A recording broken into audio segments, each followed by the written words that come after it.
അപ്പോൾ DS cinema കണ്ടു. കുറേ ഡൗട്ട് നിങ്ങളുടെ മനസ്സിലുണ്ടായിരിക്കും. എനിക്കും കുറച്ച് ഡൗട്ട്സ് ഉണ്ട്. അപ്പോൾ ആ ഡൗട്ട്സ് ഒക്കെ നമുക്കൊന്ന് ക്ലിയർ ചെയ്യാം.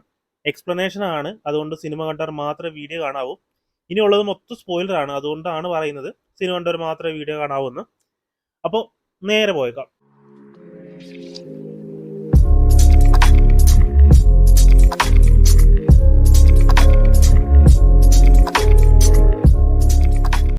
സിമ്പിൾ ആയിട്ടുള്ളത് ആദ്യം തന്നെ തീർത്തു പോവാം, അതാണ് നല്ലത്.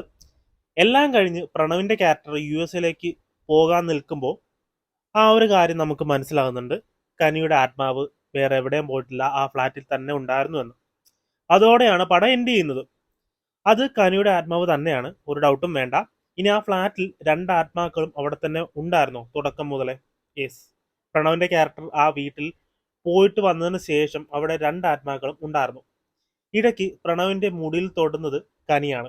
കാരണം ഇവർ രണ്ടും ഒരുമിച്ചുള്ള ഒരു വീഡിയോ പ്രണവ് നോക്കുന്ന സമയത്ത് കനി പ്രണവിന്റെ മുടിയിൽ അങ്ങനെ തലോടുന്നത് കാണിക്കുന്നുണ്ടായിരുന്നു. അതുകൊണ്ടാണ് ആ മുടിയിൽ പിടിച്ചോണ്ടിരുന്നത് കനിയുടെ ആത്മാവായിരിക്കാമെന്ന് ഞാൻ പറഞ്ഞത്. പിന്നെ കനി എങ്ങനെയാകും മരിച്ചിട്ടുണ്ടാകുക, അത് കാണിക്കുന്നില്ലല്ലോ. കുറെ പേര് ഷൈൻ്റെ ആത്മാവ് കൊന്നതായിരിക്കും എന്നൊക്കെ പറയുന്നുണ്ട്. ബട്ട് എനിക്ക് അങ്ങനെ തോന്നുന്നില്ല. ഒരിക്കലും കനിയെ ഉപദ്രവിക്കാൻ ഷൈൻ്റെ ആത്മാവിന് താല്പര്യമുണ്ടായിരുന്നില്ല. അതുകൊണ്ട് അങ്ങനെ ആകാൻ ചാൻസ് ഇല്ല. പ്രണവായിട്ടുള്ള റിലേഷൻ തന്നെയാണ് സൂയിസൈഡ് ചെയ്യാനുള്ള കാരണം. സെക്ഷലി യൂസ് ചെയ്തു എന്ന് റിയലൈസ് ചെയ്ത് കഴിഞ്ഞ് ഡിപ്രഷനിലൊക്കെ ആയി സൂയിസൈഡ് ചെയ്യുന്നത് തന്നെ ആയിരിക്കും. ഡിപ്രഷൻ സ്റ്റേജിലേക്ക് പോയ ഒരാൾ 3-4 മാസം കൊണ്ടൊന്നും ശരിയാകുമെന്ന് എനിക്ക് തോന്നുന്നില്ല. അതും ആരോടും പറയാത്ത ഒരാൾ. ഈ ഒരു റിലേഷൻ കനിക്കും പ്രണവിന്റെ ക്യാരക്ടറും മാത്രമേ അറിയത്തുള്ളൂ. എല്ലാം ഉള്ളിൽ ഒതുക്കി നിൽക്കുന്ന ഒരാൾക്ക് സൂയിസൈഡ് അറ്റംപ്റ്റ് എനിക്ക് തോന്നുന്നു ഇത് സാധാരണയാണ്. കനിയെ അങ്ങനെ കുറച്ച് നാൾ ഒബ്സർവ് ചെയ്ത കൊണ്ടായിരിക്കാം നമ്മുടെ പോറ്റിക്ക് ഒരു ഡൗട്ട് തോന്നിയത്. ഒരു പക്ഷേ കുറച്ച് നാളായിട്ട് കനി ഇങ്ങനെ ഒരു സൂയിസൈഡ് പ്ലാൻ ചെയ്യുന്നുണ്ടാകാം. പിന്നെ മധുസൂദനൻ പോറ്റി ബ്രഹ്മയുഗം എന്ന സിനിമയിലെ കൊടുവൻ പോറ്റിയുടെ തലമുറയിലുള്ളതാണ് എന്ന രീതിയിൽ കുറേ വരുന്നുണ്ട്. സത്യം പറഞ്ഞാൽ നമ്മളൊന്ന് കൺഫ്യൂസ് ആക്കാൻ വേണ്ടി തന്നെയാണ് അങ്ങനെ ഒരു പേര് കൊടുത്തിരിക്കുന്നത് പോറ്റിന്ന്. കാണുന്ന നമുക്കൊരു ഡൗട്ട് തോന്നുമല്ലോ.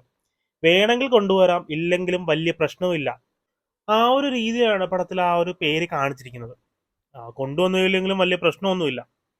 അല്ലാതെ അടുത്ത പാർട്ടിൽ എന്തായാലും ബ്രഹ്മയുഗമായിട്ട് കണക്ഷൻ കാണും എന്ന് നമുക്ക് പറയാൻ പറ്റില്ല. പിന്നെ ഒരു ഹൈ മൊമെന്റ് ആ ഒരു സാധനം നമ്മൾ ഓർക്കുമ്പോൾ കിട്ടും, ബ്രഹ്മയുഗം പോറ്റി എന്നൊക്കെ കേൾക്കുമ്പോൾ. പിന്നെ കനിയുടെ അനിയനെ എന്തിനാണ് ഷൈൻ്റെ ആത്മാവ് അവിടെ നിന്ന് എടുത്ത് താഴെ ഇടുന്നത്? കനിയെ അവൻ കൊന്നുകൊണ്ടോന്നും ആയിരിക്കില്ല. അങ്ങനെ അവനാണ് കനിയെ കൊന്നതെങ്കിൽ നേരത്തെ തന്നെ അവനെ ഉപദ്രവിക്കായിരുന്നു. ബട്ട് അത് ചെയ്തിട്ടില്ല. മേ ബി ഇത് പ്രണവും ആയിട്ടുള്ളൊരു സംസാരം ഉണ്ടായിരുന്നു ഇവൻ. ആ ഒരു സമയത്ത് കനിയെ ഒരുപാട് ചീത്ത വിളിക്കുന്നുണ്ട്. എന്തിനാണെന്ന് കറക്റ്റ് ഓർമ്മയില്ല, എന്താണ് വിളിക്കുന്നതെന്നൊക്കെ കറക്റ്റ് ഓർമ്മയില്ല. പക്ഷെ കനിയെ നല്ല രീതിയിൽ പറയുന്നുണ്ട്. കനിയെ ഒന്നും ആരും പറയുന്നത് എന്തായാലും ഷൈൻ്റെ ആത്മാവിന് ഇഷ്ടമല്ല. മേ ബി അതുകൊണ്ട് തന്നെ ആകാം അവനെ എടുത്ത് താഴെ ഇടുന്നത്. എൻ്റെ അവൻ ആ ഒരു സീൻ മാരക സീനായിരുന്നു കേട്ടോ, കിടിലൻ. അപ്പോൾ ഇത്രയും കാര്യങ്ങളാണ് എനിക്കൊരു ഡൗട്ടായിട്ട് തോന്നിയത്. മേ ബി നിങ്ങൾക്കും ഇതൊക്കെ തന്നെ ആയിരിക്കാം. ഞാൻ പറഞ്ഞതല്ലാതെ വേറെ എന്തെങ്കിലും തോന്നിയിട്ടുണ്ടെങ്കിലും ഒന്ന് കമൻറ്റ് ചെയ്തേക്ക്. വീഡിയോ ഇഷ്ടപ്പെട്ടെങ്കിൽ ലൈക്ക് ചെയ്യുക, ഷെയർ ചെയ്യുക.